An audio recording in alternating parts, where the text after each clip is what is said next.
Hello, good evening guys. So, yan, yes, gabi na, pero gagawa pa rin tayo ng video. Kasi itong lugar namin ay kapag araw ay palaging piyesta. Marami nagbibideo okay at mga papatugtog na mga parang mga bingi.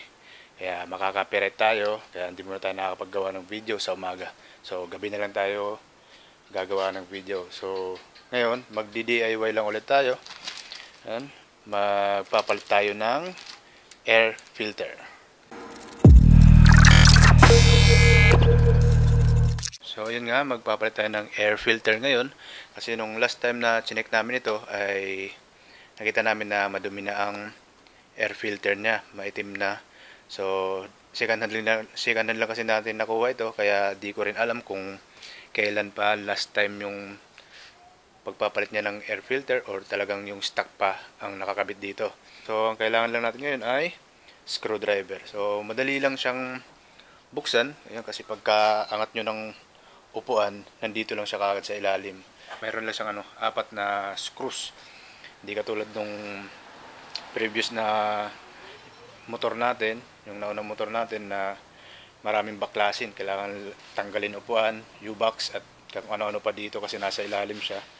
Tapos dudukutin yung mga tornilyo at clips. So ito, okay, buti na lang at nasa ilalim lang mismo ng upuan. Yan. So tatanggalin lang natin itong takip and then palitan na natin air filter. So ito pala yung air filter na ipapalit natin. Genuine part naman siya ng Honda. So nung sale ko ito nabili, 91 pesos lang.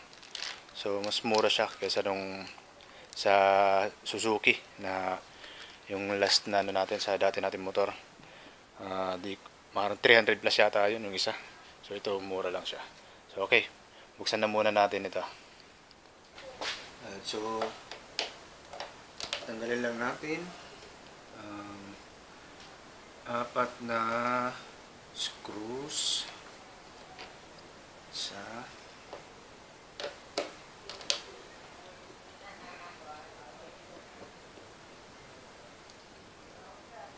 dalawa. Yun. Buti lang tumagos lang sila alimenti na hindi sumabit sa loob.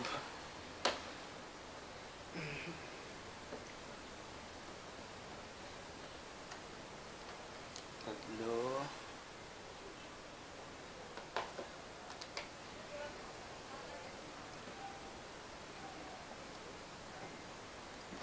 Apat. So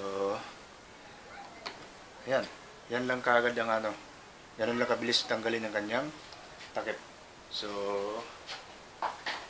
ayan, kung makikita nyo, sobrang itim na ng air filter niya. Sobrang dumi. Yan o. Wow. Ang ilalim, medyo may kulay green pa ng konti. Pero dito sa ibabaw, boom. Kunin natin tong para makumpara natin.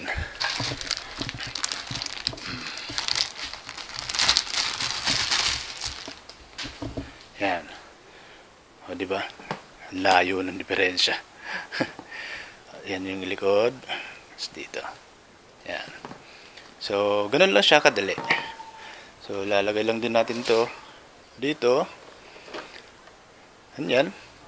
And then, babalik lang natin yung takip. Tapos yun na yun. Yan. Yan. Balik na natin ang ating takip. So, ganun siya kadaling palitan. Hindi na pahirapan. Katulad ng Bergman natin dati. Balik lang screws. So, bakit ba tayo nagpapalit ng air filter? Siyempre, para mas maging maganda ang flow ng hangin sa ating makina. Okay pa naman siya, wala pa naman ibang nararamdaman na hindi maganda dito. Pero, hindi ko na rin hihintayin pang may hindi ako magandang ma-feel sa takbo niya. Kasi, prevention is better than cure nga, ika nga, diba? So, habang wala pang kakaiba, pagbarado kasi yung air filter, may hagok ng motor nyo eh. Tapos mararamdaman talaga yung kaibahan sa takbo niya. So, mas okay na palitan na lang kagad natin kapag madumi na. Huwag na nating asahan pang or hintayin yung nakasulat sa manual na pagdating sa ganitong takbo, ganyan, kung ilang buwan, ilang. Kapag madumi na, palitan na lang din agad. Mura lang din naman, di ba? Kaysa bigla kayong titirikan.